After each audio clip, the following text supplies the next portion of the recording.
Hello and welcome to episode 201 of the Sasuga podcast. In this episode, I'm talking about how to receive feedback. Ready? Here we go. You're listening to the Sasuga podcast, and you're about to discover how to excel in your work without being exhausted through practical techniques that you can start using right now. I'm your host, Helen Iwata, a bilingual Brit with a 3-decade career in Tokyo. I'm an award-winning women's success and business communication coach, speaker, writer, wife, and mother. Every week here on the show, I share my personal stories and favorite techniques around the 4 phases of the Sasuga success cycle, around self-care, planning, communication, and productivity, to help you enjoy more success and less stress. You'll also have the chance to listen in on heartfelt and eye-opening conversations with inspiring guests and hear answers to your questions to help you use your expertise, time, and energy better, and quite simply to bring more joy into your work and life. This is the Sasuga podcast. Hello, lovely listener. How are you doing? Let's start with a shout out to Maya, who DM'd me on Instagram.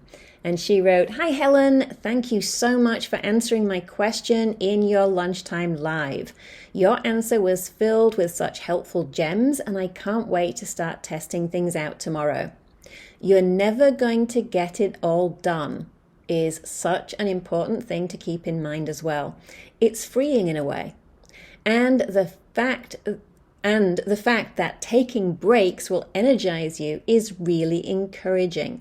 Thank you again for a really helpful, encouraging, inspiring, and convincing answer.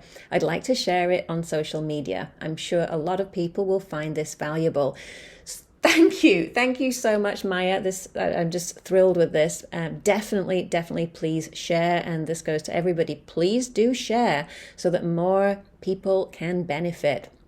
So, lovely listener, if you didn't already know, I started doing less effort, more impact lunchtime lives 2 to 3 times a week on Instagram.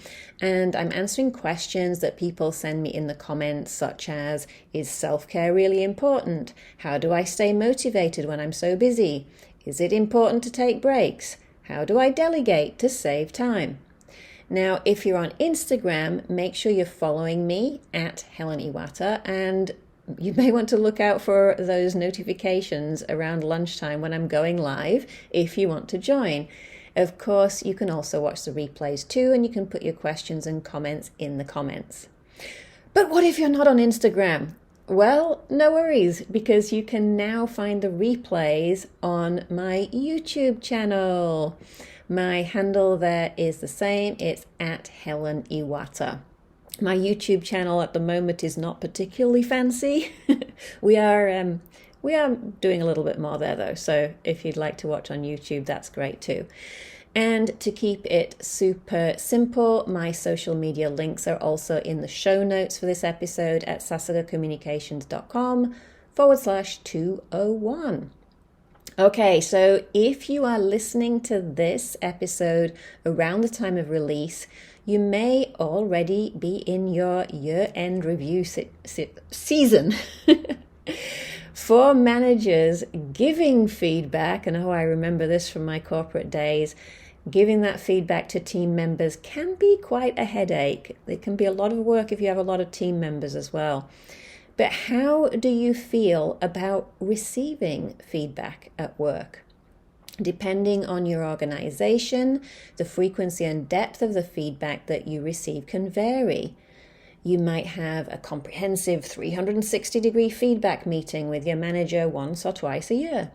You might receive in-the-moment feedback throughout the year, and you might not get any feedback. So in this episode of the Sasuga podcast, you will hear how to make the most of your feedback, whether you see it as negative, constructive, developmental, or positive, how to get more feedback to accelerate your professional development, and how I ignored feedback that I received, and you can too. And I'm going to start with that third point, how I ignored feedback that I received.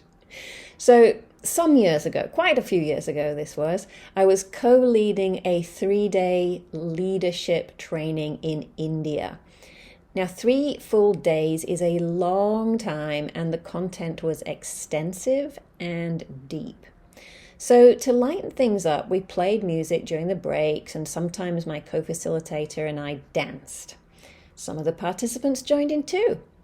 And in my experience, many Indians love to dance, and they love to eat too. The food was absolutely amazing. And at the end of the training, we were sitting in a quiet corner of the hotel lounge, going through all the feedback we'd received. And in those days, we used to hand out a survey, and participants would write their answers before leaving the room. The vast majority of the feedback was glowing remarks about how eye-opening and impactful the training was, and how knowledgeable and caring the facilitators were. And my ego was doing a happy dance. But then we found one paper where the overall score was much lower, and the comments read that the facilitators were unprofessional. We were a little confused by this, and my ego was initially devastated. But when we spoke with some of the local organizers, we realized that this comment had come from one of the male managers who didn't approve of the dancing. And at first, a part of me thought, oh, I'd better not do that anymore. But then I realized how much the other participants had enjoyed the dancing. This was a clear case of the saying, you can't please all of the people all of the time. So I decided to ignore that feedback. When you receive feedback, remember that it comes from another person's perspective. That person may have different values from you. After accepting the feedback graciously, you have a choice about what to do next. In some cases, you'll probably recognize that it's in your interest to change your behavior so that you can perform better at work.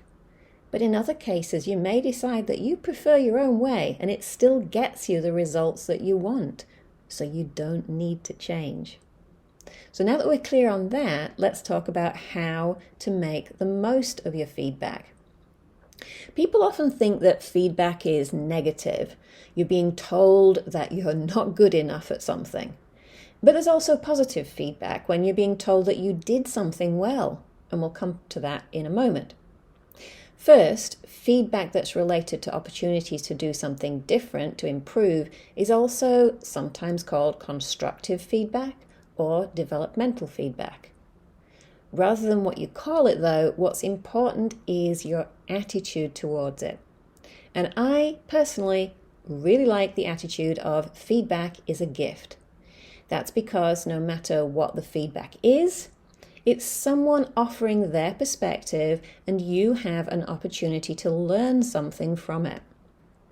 If you feel bad about the feedback or feel bad about yourself and don't want to hear it, that feedback isn't going to do you any good, and in fact, it can be detrimental.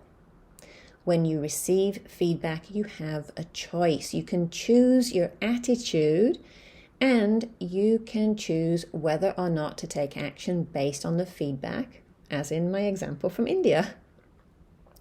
As I mentioned before, another type of feedback is positive feedback. Unfortunately, this tends to be less common, but it is another opportunity to learn. Sometimes it's simply, well done, and that might feel good. More effective, though, is when you're told specifically what you did that worked well. And that way, you learned something that you can repeat in the next time. For example, if you compare these two situations. Situation A, after your presentation, your boss says, good job. Situation B, after your presentation, your boss says, your presentation was really effective because you structured it well and it addressed the main points that your audience was concerned about. So in the second example, you know exactly what to do to make another effective presentation. If you receive vague positive feedback like well done, You may like to ask the person, could you tell me what specifically was good so that I can be sure to do that next time too?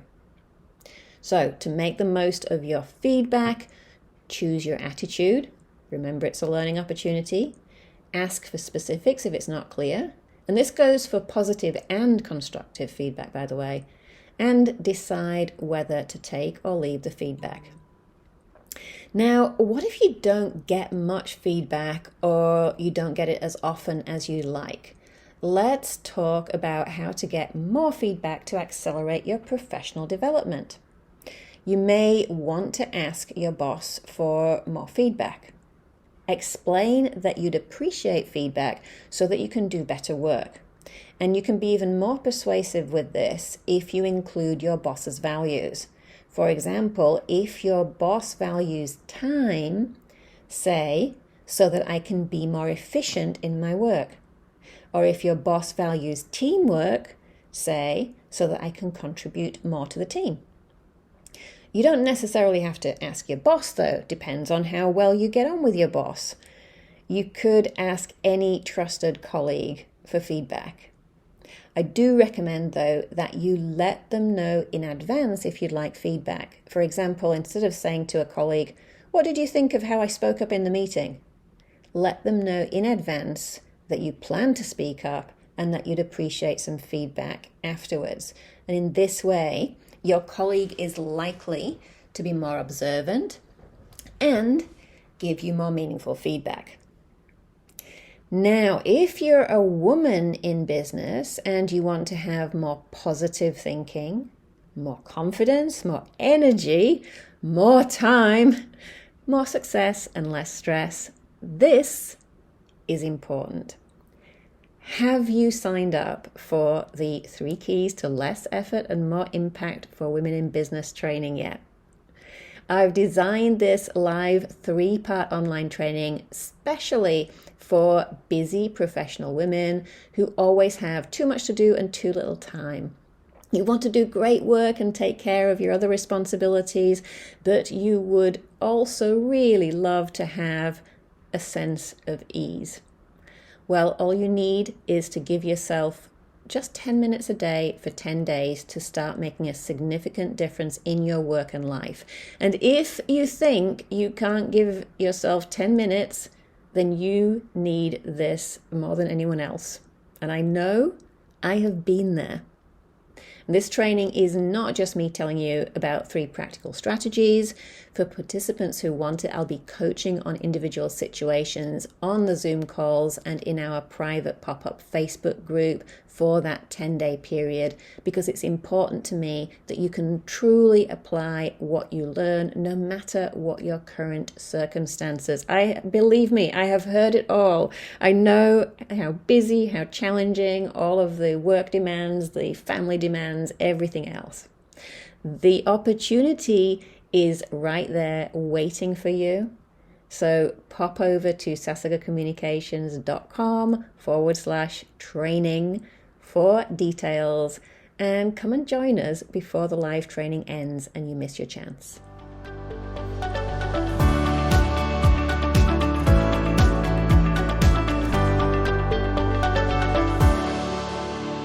Okay, today we talked about how to make the most of your feedback. Choose your attitude. Remember, it's a learning opportunity. Ask for specifics if it's not clear. Decide whether to take or leave the feedback. We talked about how to get more feedback to accelerate your professional development. Ask your boss or a trusted colleague. Let them know in advance. And also how I ignored feedback that I received, and that was my story about being called unprofessional for dancing during breaks in a training in India. What was most meaningful for you in this episode of the Sasuga podcast? I would love to read your comments on any of my social media posts. I'm on Instagram at Helen Iwata or LinkedIn as Helen Iwata. And as I mentioned earlier, you can also enjoy the replays of the Less Effort, More Impact lunchtime lives on YouTube as well, where I'm also at Helen Iwata. You can find the show notes for today's episode at sasugacommunications.com/201, of course, with a link for the 3 keys to less effort and more impact for women in business training.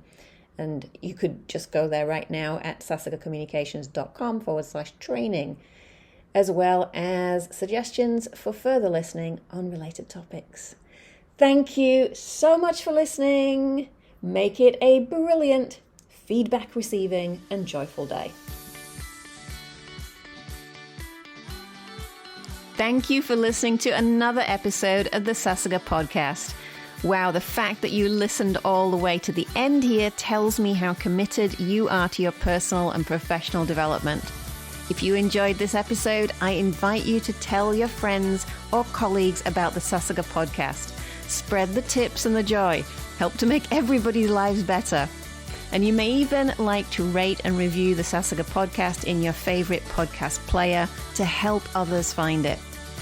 And if you'd like to hear more from me, be sure you're regularly reading my free weekly newsletter, Sasuga Tips for You. I'll send you practical techniques, resources, and inspiration every Tuesday in English and Japanese. Just go to sasugacommunications.com/subscribe to subscribe. And I look forward to supporting you.